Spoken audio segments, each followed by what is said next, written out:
Welcome to Blind Abilities. I'm Jeff Thompson. And I'm Pete Lane. With us today, we have Bari Azman and Diane Ducharme from the BlindShell USA team. How are you, Bari and Diane?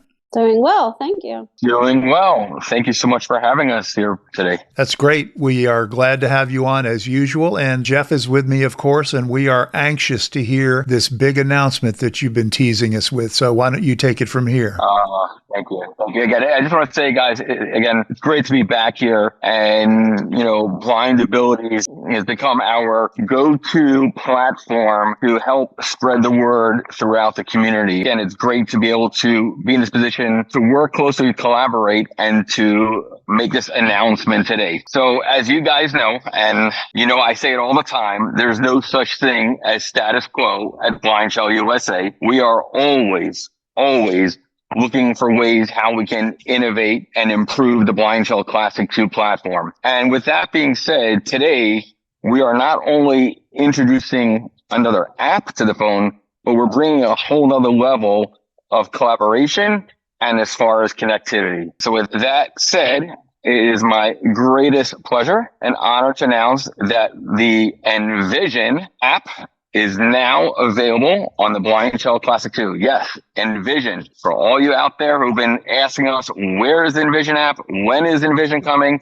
It is now available. So it is extremely exciting. And we're just so happy to be here today. Fantastic. And with us also is Karthik Kannan from Envision. How are you doing, Karthik? I'm doing good, Jeff. Thanks for having me on the show. I'm pretty excited to be here once again. And this time in doing this with the folks from the awesome BlindShell community. So I'm super excited to do this. Well, that's great. I'll just let you guys finish this announcement. Tell us all the details about it. Bari, we have Diane here, and Karthik, go ahead. I'm going to let you take the lead on this one.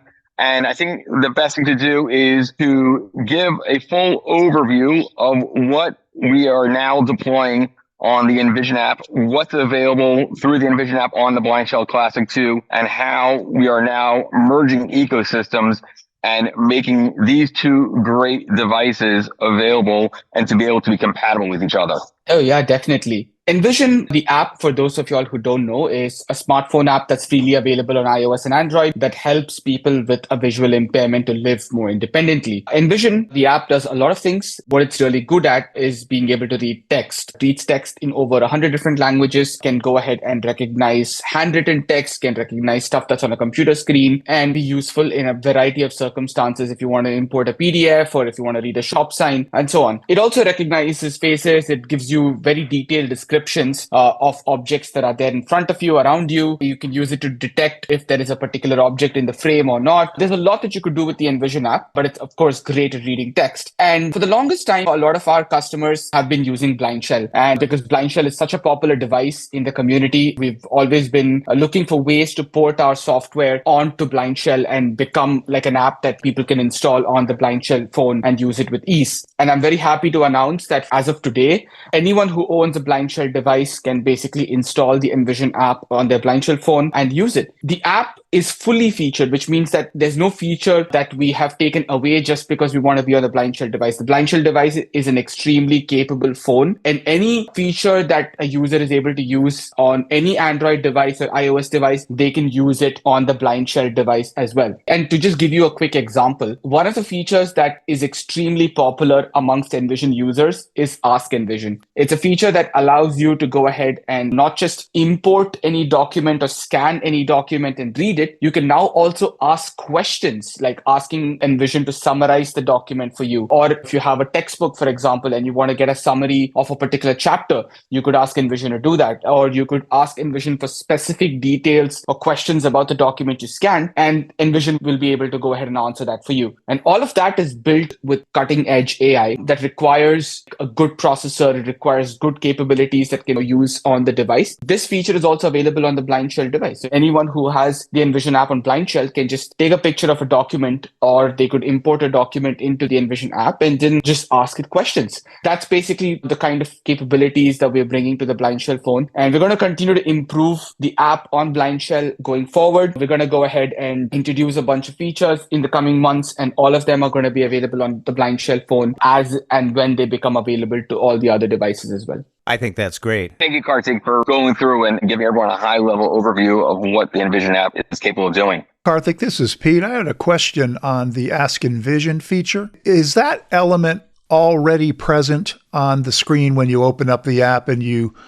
say do a scene detection or something like that? It's already enabled for you. When you scan a document and you're taken to the reader page where all the text is being displayed, on that very page, you will find the Ask Envision button. Great. And you can just click that button and then you can go ahead and ask it a question either through voice or you can type the question out and you can have a back and forth chat with the document you scanned. Excellent. Thank you. Barry, I got a question for you. Yeah. When's it going to stop? When's it going to stop? You just keep adding every few months. They keep on coming, more apps. And I'm so glad that Envision is on there. You're getting us working too hard, Barry. No, you know what? It's never going to stop. Again, part of our commitment, it's in our DNA to continue to do more. And it's not just adding another app to the BlindShell. It's adding an app that is going to provide greater ease, greater independence, and you'll be able to enhance someone's overall quality of life. So when it comes to that, that's our mission, and we're going to continue to pound the pavement and continue to push things forward. Well, it's really evident that you've been doing that. Diane, I really want to know your impression of the Envision app now that it's on the BlindShell Classic too, because you've probably been kicking this around quite a bit. I have, yes. And one thing I've been playing with this morning was the settings feature. And what's pretty cool is that you can have your settings so that if you're scanning a document and the document's in French, it will read it in French, or you could choose to only read things in English. So that's pretty cool. So that somebody who may not be reading a document in English, but they want to see what that document is, they can do that in the language that the document is actually in. Another thing that I was playing around with is the color identifier, that there's two modes for that. So you have your basic mode that'll identify, I believe it was 40 colors. And when I was playing around with that, it was like black or red. But when I switched it to the other one, the descriptive colors, it would say things like midnight blue and charcoal gray. So it gives you more of a description instead of just saying something is blue or gray. So I thought that was a really good addition to the color identifier. So Pete, your hair might be just a sandy color instead of gray. I'm sure it would be like gunmetal gray or old gray. It's better to have a color than no color, right? There you go. That's true. Shiny is not in the description. That's a good thing. Diane, can you tell, how did you get the app onto your phone? How will people be able to do that? Yeah, so you'll get a notification that there's a new application and you can click on it, and most likely you'll be able to run it right from the notification. But if not, say you accidentally delete that notification, then you can go into the app catalog. You hear browse, you can click on that, then click on recommended, click on all.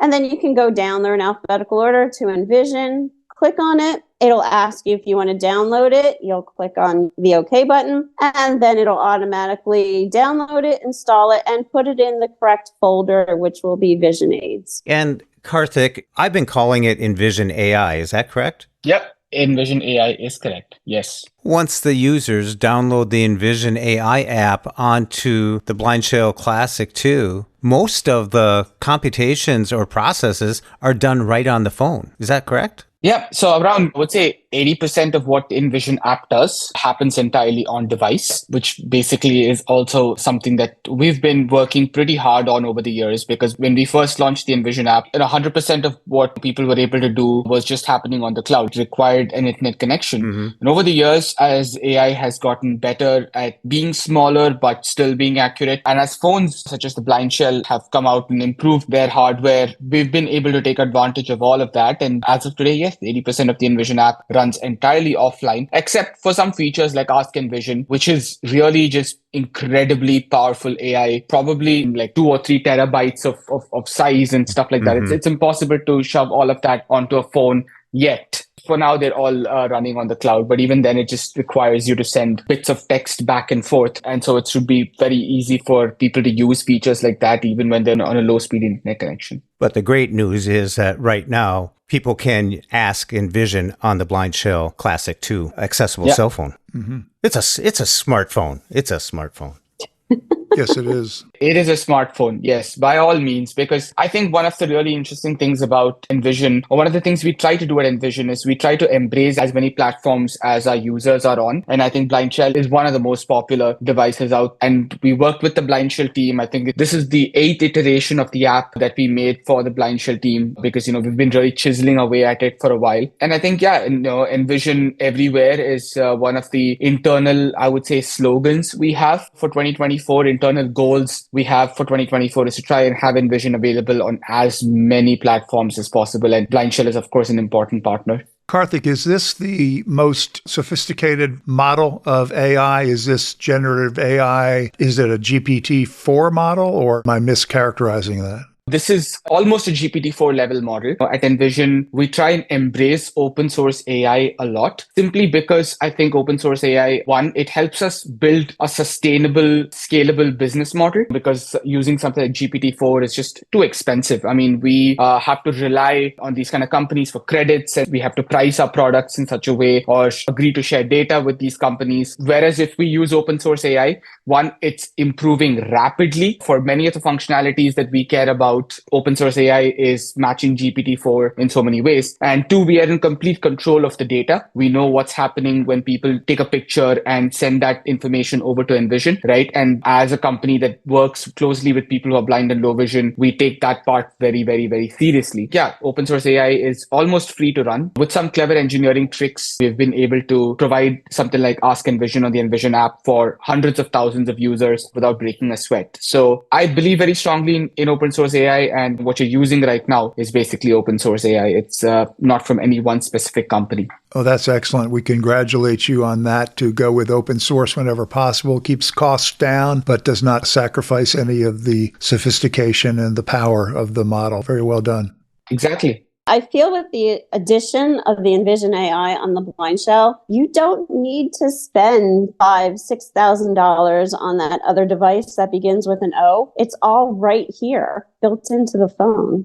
Bari, Diane, I remember the first time we had you on and you introduced the BlindShell Classic 2 as an accessible cell phone, but now I have to admit it's on steroids. And it's companies like Envision with the Envision AI app that help, like you said, Karthik, 8 iterations to get it to launch, and you're going to keep on making it better. I think right now the BlindShell Classic 2 is a great option for people looking for an accessible phone. Absolutely. And you have your tactile buttons, and it's menu driven. So it's a welcoming phone for people. Even high-end users are starting to come to BlindShell because they like the simplicity of it. And how can people find out more about the BlindShell Classic 2? You can visit us at BlindShellUSA.com.